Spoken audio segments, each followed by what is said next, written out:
Bonjour à tous et à toutes.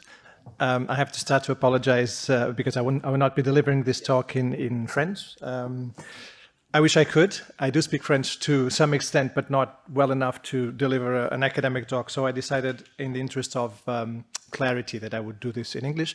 But in the discussion moment, if you wish to pose your questions in French, that's perfectly fine. Thank you also, Sally, and to the Collège de France for the invitation. I'm very happy to be here. And I'm very happy to be here for many reasons. And one of them is that this was presented as a colloquium where we can, have time for discussion and play a few ideas out and see how they work. Because, in fact, that's what I'll be doing. This surprise that Sally mentioned is actually a surprise because talking about French is a departure from what I've been doing for a while. And in that sense, this is a little bit speculative. And I thought this would be the right moment and the right place to discuss what I think could be an interesting idea that would demonstrate, or that does demonstrate, that when you look carefully at the social history of particular locations in which a given contact variety that you're interested in have developed, you are able to perhaps identify certain linguistic strains, certain linguistic undercurrents, or communities that you hadn't thought of and could have played a role in its emergence. And that's what I think is the case with Pondichéri French, where I think we could, it's at least validated that we look for what I call here an Indo-Portuguese undercurrent. And by Indo-Portuguese, I'm referencing something which is, historically at least a little vague, in the sense that whenever in the context of South Asia, prior to the 19th century, you have references to Portuguese being spoken in a particular location. That could be many things. That could be Portuguese spoken by Europeans or as Europeans would speak it as a first language, as a second language. A number of different varieties, contact varieties that have merged in several places of South Asia. But what we do know is that in the case of Pondichéri, there is a history of a variety of Portuguese being spoken there historically, and that's the departure for my exploration here. Now, you're probably fully aware of what Pondichéri is and what the colonial history of Pondichéri is, but just for clarification, Pondichéri is on the southeastern coast of India, and it was a French colony since 1674. In fact, it became the major, not the only one, but the major French colonial settlement in South Asia. Throughout its colonial history, it was briefly occupied by the Dutch and the British, but always reverted back to the French. And finally, after the independence of India, and after a negotiated process that lasted between 1954 and 1962, Pondichéri and the other French possessions in India were integrated into the Indian Union as a separately organized and managed entity, which in India has the name of a union territory. It's not a state, but a union territory. Now, what's interesting about Pondichéri, as I was saying, is that you find throughout the centuries several references to Portuguese being spoken, and here's one. This is taken from a description made by a French Orientalist, Henri Duperron, in 1786. He describes that he traveled widely in India, and specifically in the French settlements in India. And then he describes what he finds. At some point, he talks about Portuguese, and he says, dans nos établissements, les affaires se sont généralement traitées avec les naturels du pays et même avec les autres nations européennes par le moyen du jargon portugais. This is after describing a Portuguese jargon that he describes as something very simplified, dont je viens de parler, ou bien on est soit réduit à l'expédient au monde dangereux d'employer de transfuges et autres gens d'une fois plus que suspects. So Portuguese being used here as a lingua franca, not necessarily as an L1, but a lingua franca that was necessary for whatever had to be done in this communication between the French, in this case, and the several groups that they had to contact with. So this is one of several descriptions that allow us to identify Pondichéri as one of the places in which Portuguese, or some form of Portuguese, because we don't always know, was spoken in South Asia. And this map here is the result of an exercise that I did in trying to plot those places for which we have similar references of Portuguese being spoken historically. As you can see, it's very much a widespread phenomenon, and it's very much a coastal phenomenon. But I call your attention here, of course, to Pondichéri, but also to these other locations in red, which correspond to the other French settlements in India. So Portuguese was always, to some extent, infused in the French colonial experience, at least in South Asia.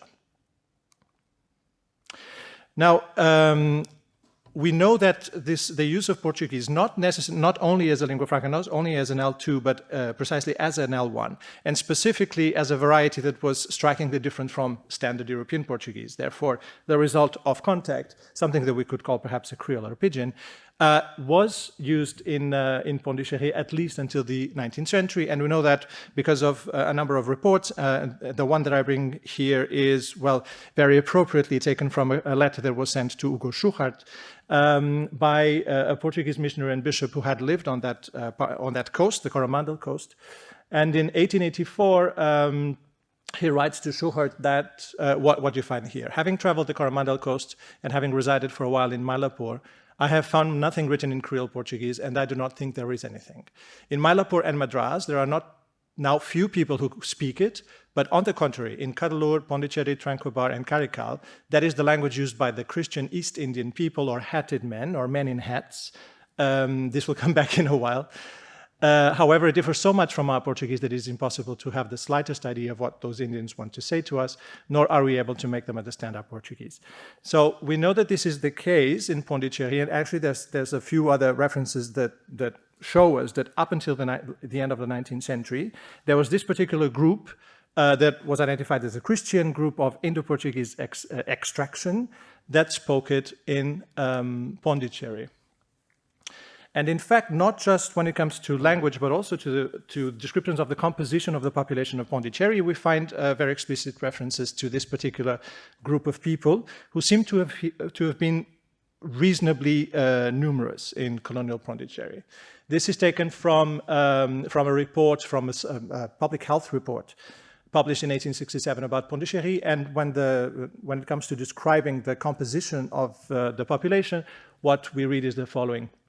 Sa composition est des plus hétérogènes. Elle comprend 4 éléments bien distincts. Les Européens et les descendants d'Européens ou créoles. This is the term that is still used by the population that somehow identifies with a European ancestry in Pondichéri. We'll come back to that. Les mixtes ou topas ou gens en chapeau. Again, the reference to the people in hats.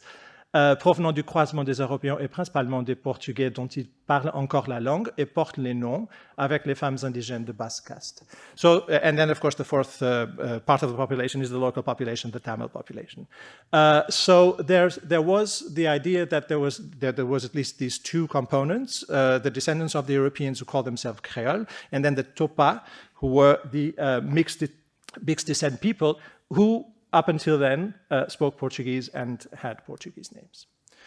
So nowadays, as I already mentioned, the word Créole is used as an ethnonym by a specific group in Pondichéri, the Pondichéri Créoles, which refers to the population of European ancestry or partial European ancestry, and they number around 1,000 people currently. Now, the Créoles in Pondichéri are obviously or clearly segregated or stratified in these two groups, the Haut Créoles and the Bas Créoles. And the Haut Créoles are claimed to be descendants of Europeans exclusively, who speak a variety of French close to standard French. And then you have the Bas Créoles, who are claimed to be descendants of Europeans and Asians, so that corresponds to the definition of the Topa we've just seen. And this is what's interesting for us, they speak a variety of French further from standard French.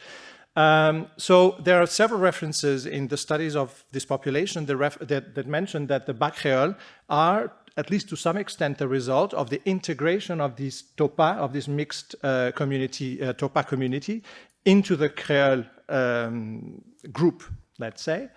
And it's also interesting to notice that according to one of the few people who have done linguistic work on the variety of French spoken by the Pondichéri Créole, the idea is the following, or the conclusion is the following.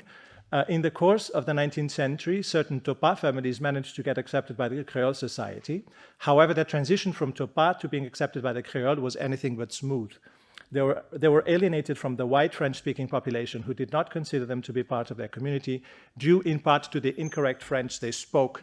So often when you look at for descriptions of Pondichéri French, these will highlight, as you would expect, this will highlight what's striking the difference between how French is used in Pondichéri and how French is used, standard European French works. And that is usually associated precisely with the Bas Créoles section of the population. So to the extent that this part of the population corresponds to this transition, to this social transition between the Topa families, from the Topa to the Creole community, I think that there is the potential for language shift from whatever they spoke before to French as being the reason why certain of these characteristics of Pondichéri French arise. And what they spoke before, according to several other descriptions, is something that we could call a Creole. One of several Creoles that we call Indo-Portuguese Creoles, which was scattered across the region and some of which are still spoken. So this work is based on whatever has been published about Pondichéri French. So this is not the result of, well, at least for now, not the result of fieldwork that I have done myself, but I have based this on the few linguistic sources that I could find for Pondichéri French. By linguistic sources, I mean sources that make explicit linguistic commentary about this variety. And there's not many of them. You have an article by Aristide Mar in 1881, which is explicitly about the lexical impact of Portuguese, not just on Indian French, but also on Malaysian French, so Southeast Asian French. And then you have a major work, which is also lexical in nature, by Hugo and Sebastião Rodolfo Delgado in 1913 about the influence of Portuguese in 50 languages of Asia, including what he calls Indo-French. And then more recently, you have an article by Isolde de Boer in 1978 about the French in Pondichéri. You have an unpublished PhD dissertation by Lourdes Turvosiam-Louis in 1994 about the Creole, but that also makes some linguistic references. And then you have a major work by Line Kelkar-Stefan published in 2005, Bonjour Ma, which is a very explicit description of Pondichéri French. So on the basis of this, where can we find Portuguese influence in Pondichéri French, or at least potential Portuguese influence in Pondichéri French? The lexicon is the most obvious one, and that's why it's referenced by anyone who deals with Pondichéri French. So this is the section or the domain of Portuguese influence here that everyone will agree on. And it's also not surprising because Portuguese lexical influence was all over the place in South Asia, well, in Asia in general. So this is hardly surprising. Now, what I'm going to show you, and very briefly because we don't have a lot of time, is just the collection of terms that are identified as Portuguese loans in Indo-French by one of these sources, namely Delgado. And let me draw your attention to the terms in red, because I have colored in red the terms which he identifies as Portuguese loans in Indo-French, but which are actually not originally Portuguese terms. So in those cases, and this is very common, Portuguese functioned, if at all, it functioned as a filter for these terms, which are usually Asian terms, that were first borrowed into Portuguese and then transmitted into Indo-French in this case, and and several other languages as well. So we can, in a way, we can omit those, but look at the other ones in black. Those are actual Portuguese terms that find themselves being used in Indo-French. Now, the term Indo-French and the way this is presented makes it very difficult for us to know whether some of these terms were actually used in Pondichéri itself or in other places where French was spoken. But for some of these, we do know that there are clear references to them being particularly used in Pondichéri. It's the case, for instance, of the term aldeia for a village, from Portuguese aldeia. And then you will also notice that several of these refer to cultural loans, such as food items, right? This is also not surprising. So I will have to skip this very, very quickly because I want to get to the morphosyntactic part of my description. Loge is another one of those terms which some sources identify as particularly frequent in Pondichéri. And also mérigne for the sacristan. And paillote for a thatched house. Okay, so the lexicon, that's not surprising. That's something that we can expect. Even Tamil, the majority language of the region where Pondichéri is, has been highly influenced by Portuguese in lexical terms. So some of these could also have come into French via Tamil, not necessarily from Portuguese. So it gets a bit confusing here. Now, I want to get to one or two domains of the grammar of Pondichéri French, which are referenced in these descriptive works, where I propose that perhaps we can find a better explanation for their emergence if we take into account Indo-Portuguese. That is to say, the Portuguese-based Creoles of India, and in particular the ones spoken in South India, where Pondichéri is located. And I will start with the object case marking, which in Pondichéri French is done with the preposition pour. And here are a few examples from the linguistic sources. First of all, with indirect objects, pour, introducing indirect objects in sentences like je le donne pour mon frère, donner pour les personnes, il a donné une robe pour mon fille. All right? So, I mean, since you're all very well acquainted with standard European French, you will note that there's a disjunction here, and that's why this particular feature of Pondichéri French is repeated over and over again in the sources that I have looked at. Because in French, in standard European French, the dative preposition, the typical dative preposition would be a, not pour. In contexts like this, as far as I understand, a construction with pour would have a completely different meaning. It would be interpreted as a benefactive adjunct and not as an indirect object. And then, of course, some pronouns have special dative forms, like leur, which does not occur or does not seem to occur in Pondichéri French. So you have pour and then the pronoun. Now, what's interesting beyond the indirect objects is that the direct objects, first of all, Tamil has a specific dative case marker, which is que. And it's used for many things, not just for indirect objects, but for a number of other participants, recipients, goals of motion, experiences, standards of comparison, beneficiaries, etc., etc. Direct objects in Pondichéri French are also marked with pour, and that's interesting. So there's this conflation of the marking of indirect and direct objects. And here are a few examples. Le policier a arrêté pour moi. J'ai gardé pour lui dans ma maison. Il obéit pour son père. So in the first two cases, you have pour introducing a pronominal direct object, and that seems to be recurrent in the examples that I find in this literature. In C, you have, well, it's not a pronominal object, and then, but it's an animate object, and this is perhaps important, because then when you look at D and E, what you have is are non-animate objects, direct objects, and in those cases, you can either have the pour or nothing at all, right? So it can be marked or not. Here's the example. On a dit pour sa mort à l'église versus il tire des fruits, so there's no preposition there. So this indicates two things. First of all, that direct objects, whenever they are case marked in this variety, are case marked with pour, which is the same marker for the indirect object, but also that there is differential object marking here. And that also with pronominal objects, this marking with pour appears to be required.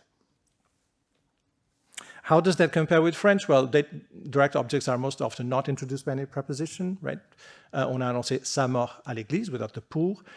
Some pronouns have special accusative forms, le policier m'a arrêté, and a few verbs do select a prepositional phrase as a direct object, and that prepositional phrase can be introduced with different prepositions, de, avec, sur, dans, but the most common one being A. Il obéit à son père. Tamil has a different accusative marker. So Tamil makes a distinction between the marker of the dative and the accusative marker, which contradicts what we're observing here in Pondichéri French.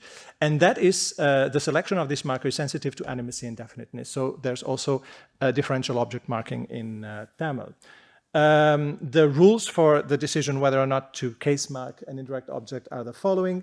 When the object noun phrase is definite, the accusative case suffix is obligatory. When the object noun phrase is indefinite and non-rational and not marked by an indefinite determiner, the noun phrase appears to be in the nominative.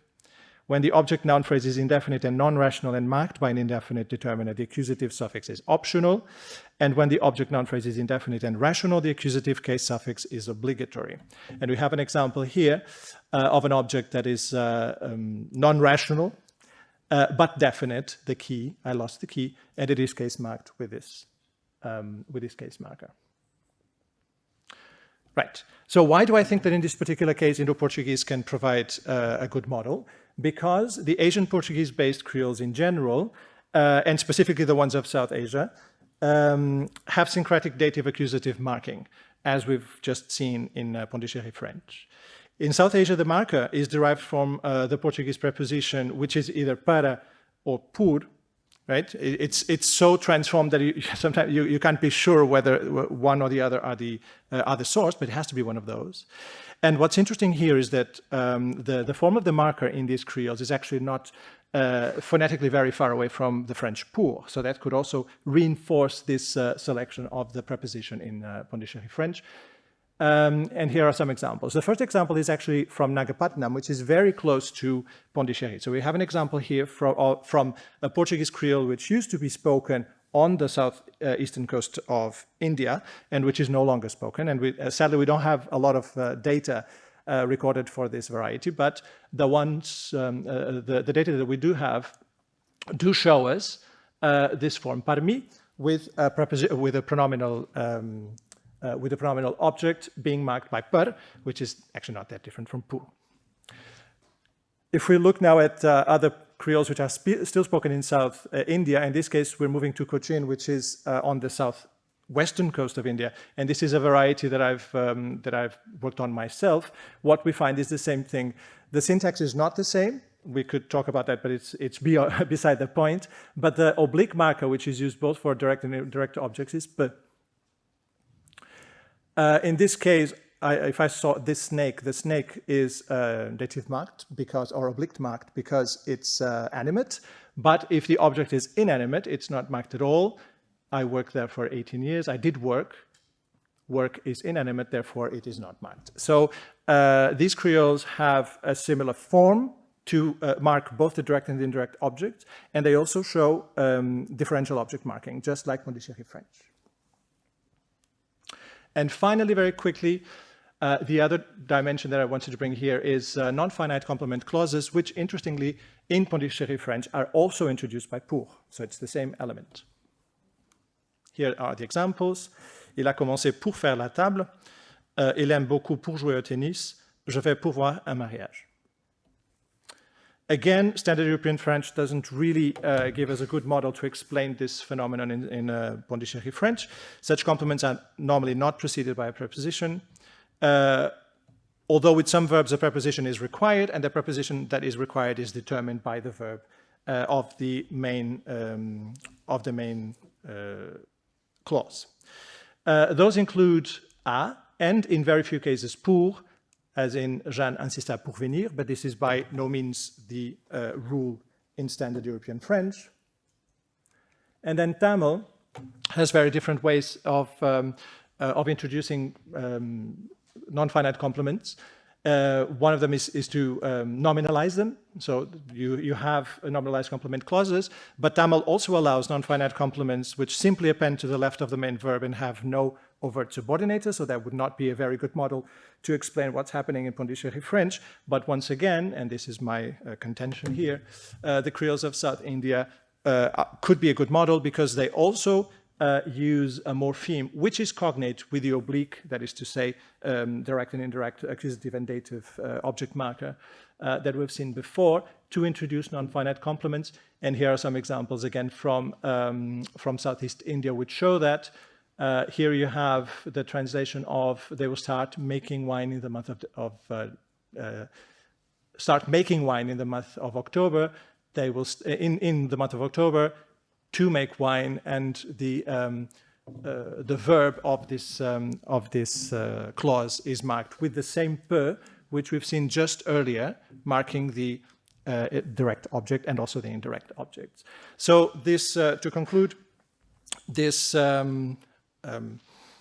coincidence of the use of the same element to introduce these components, both in Pondichéri French and in Indo-Portuguese, associated with the fact that there is a socio-historical reason to consider that Portuguese could have played some kind of a substratal role in the formation of the characteristics of Pondichéri French, allows me to create this hypothesis, or to formulate this hypothesis, that perhaps when we're looking at Pondichéri French and some of its characteristics, rather than just looking at the interaction between French and Tamil, which is evident and evidently important in this history, we should also consider the potential impact of not Portuguese itself, but Indo-Portuguese, meaning the contact varieties of Portuguese that developed in this particular area.